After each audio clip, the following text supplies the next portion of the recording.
I am Vicki Kurzydlo, special education teacher on leave, serving as the recording secretary for the Chicago Teachers Union.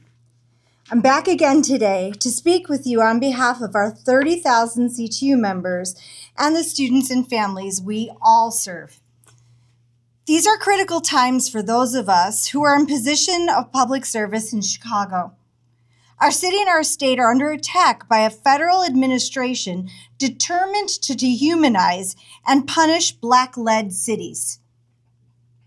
Black and brown communities and all who believe in a multiracial democracy, and our children and our entire school communities, parents, neighbors, and school staff are in the crosshairs. As I said at last week's meeting, we must and we can do more in this moment.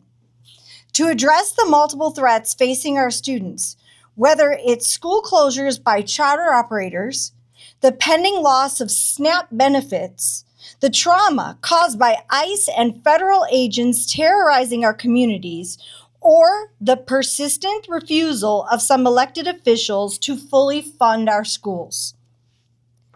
We appreciate this week's engagement by the district and our other labor siblings on creating a more robust response to the impacts of the Trump administration's attacks on our neighborhoods and school families. And we need to do more. More to connect with schools hurting and traumatized from ICE attacks. More is required from us to survey the families most impacted and determine their educational needs. And now with SNAP benefits being cut, how to ensure all of our students who depend on school lunch and breakfast will now need additional help. We must coordinate with city agencies, labor, and community outreach to maximize mutual aid in this moment, including, but not limited to, ensuring our students most impacted are getting access to door-to-door transit when needed.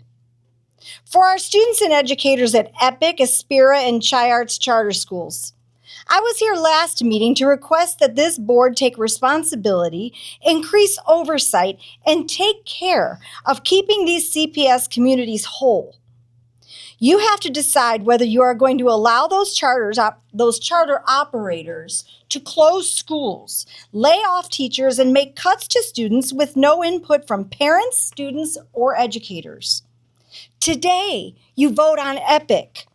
The district has the responsibility to see that EPIC students receive the best option and a voice for their community. You have a responsibility to make sure the private operators who've ignored your constituents are not let off the hook and not sent on their way with even more district funds while they leave our students on the side of the road.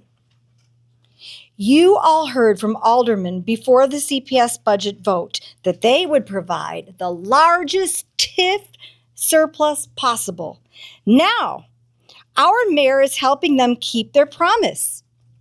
They need to hear from all of us in one voice that we need the city council to keep their commitment. The alternative is mid-year cuts. It's inevitable. We all know that. That can't be allowed.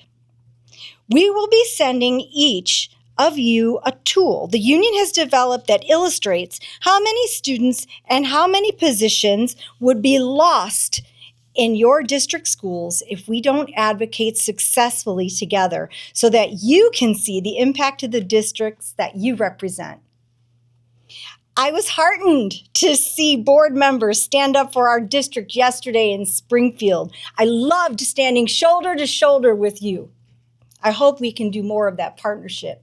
Our future and our children's future depends on it. Are we going to allow the billionaires and the wealthiest corporations to drive the direction of our country and our state? Or are we going to work together to really lead in this moment and choose fully funded schools, parks and libraries for our students, healthcare and transit for our families? Now is the time of crisis, but it doesn't have to be. Thank you. Thank you for your comments.